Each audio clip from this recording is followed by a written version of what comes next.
I decided to share my art history worksheet with you. This is something that I've been working on for years and years, and decided to take my notes and create a grid. And I have on the top, across several columns, the keywords are key things that we look at. They're basically the 5 W's when you're looking at art history. I'm going to read them across for you, and kind of go through this randomly and talk about various things in each column. The column on the far left are your periods and movements in art history that we look at. Now, this is a Western civilization. Um, there is a study for Eastern civilization, and if you're interested in that, there is some additional information about cultures that you might want to look at in your textbook. But for now, we look at, for me, I'm in the study of Western civilization because I am here in this part of the hemisphere, um, looking at the development or the evolution of human consciousness is really what this is all about. So when you look at the column on the far left, you see the period of movement, as I mentioned before. And if I just kind of scroll down and we go from Roman to early Christian and Byzantine on this page, Middle Ages, wherever you see a red highlighted area, this is breaking a particular time period into more detailed periods, specific changes that take place that affect the way a work of art looks like, or the emphasis during that time period, what was going on. Then you get into the Renaissance, and we stop there and go to the next page. And there's a continuation after the Renaissance. There's a period called the Baroque. Wherever I have listed, a movement, I will put in that first column a notation about something that's important during that time period. For example, I say the painting for the middle class, this is during the Baroque period, was when the move away from Renaissance subject matter that was about religion and a narration stories about the Bible. There was a movement in the direction where people began to explore genre paintings that were appropriate, or where middle class became interested. Then you go on down to the Rococo period, and I've mentioned a frivolous for the rich, and it was indeed an art movement that took place just prior to the French Revolution.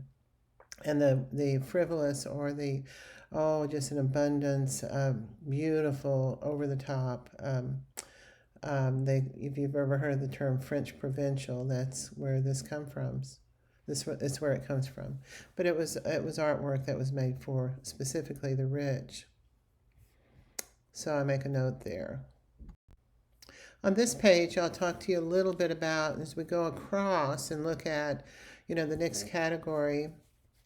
And we've moved on into post-impressionism, cubism. We're now in the 20th century, and Dada, surrealism. But after you have gotten kind of a gist of what's happening in that first column, I move over to the next column, and date and place. This is very important. So date being the location, the time period, location is important. So you can say early 20th century, or it might be a specific date, and you give the location where it's located is important too. So if you scroll down, you'll notice that we move into the 1920s, and it says Paris, 1920s, and Paris was the main art center of the world during that time period. It changes later on, and we'll talk about that, but just to give you another idea of what we're doing here with this worksheet. So we've got, this is page number 5, and I'm going to scoot on over to purpose and function. That is your third column.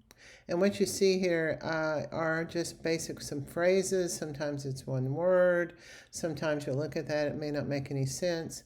But you're basically looking at, in this case, if we look at abstract expressionism, it was a time period of existentialism in the mid-50s, 1950s in America, and it was about capturing or living in the moment. A lot of the literature that you find during this time period is about existentialism. So what the artist, what they were working, and also, artwork, great artwork, is really the result of it being relevant to its time period. So it's not just a game of chance. It's not just that artist was in the right place at the right time, though that does factor into it. It has to do with things that are happening historically too, and when there's this sort of relevance about they're right on the money, that these artists went into the art history books. So as we scroll on down, you can see the term express primal human nature. And that has to do with a sort of sensory experience that, say, Jackson Pollock went through. And then you scroll on down, you can look at assemblage, and they brought two movements together during this time period. So some of this doesn't make sense for you as you just read this stuff, but as you start to read your art history and go into your art history books, this is a great place to go, and you can start to see some repetition. What you're reading about may be located somewhere. So when you're writing your papers, these are the things that you do want to look for. And then you would focus that, all the way across, purpose and function, what was the artist in the title, the style, the stylistic characteristics, influences, what these art movements influenced, and what they were influenced by. For example, if we back up and look at the Impressionist period from the 19th century, you're going to run into the invention of the camera, and that had a huge impact on the kind of art that was done during that time period. And the 6th page here had 6 pages of notes, and I can still spend time working on this. This is sort of an in-process grid that I've played with for years, and I keep adding and subtracting. It's a great, again, if you're wanting to do something like this, and if you're interested in pursuing art history or reading further, this is a great source to go back to. If I look over and you take a look at, I stop here at the very bottom of the page with post-internet. And that's what's happening right now, and it's really up for grabs. When you're right in the middle of a time period, you don't really know how things are going to end up in an art history book. You don't know the artist. You don't where is the most important work being produced in the world. These are things that are really unknown until you get back about 50 years or go forward 50 years and look back, that you really do begin to see patterns or things that were emerging during this time period. But for now, we do see the post-internet as being a huge impact on the art being produced in the 21st century. And there's some information about that in your textbook. So I'm going to stop here, and I hope you can sort this out and find some information here that will be beneficial to your paper. So take care, and I'll look forward to seeing your papers. Bye-bye.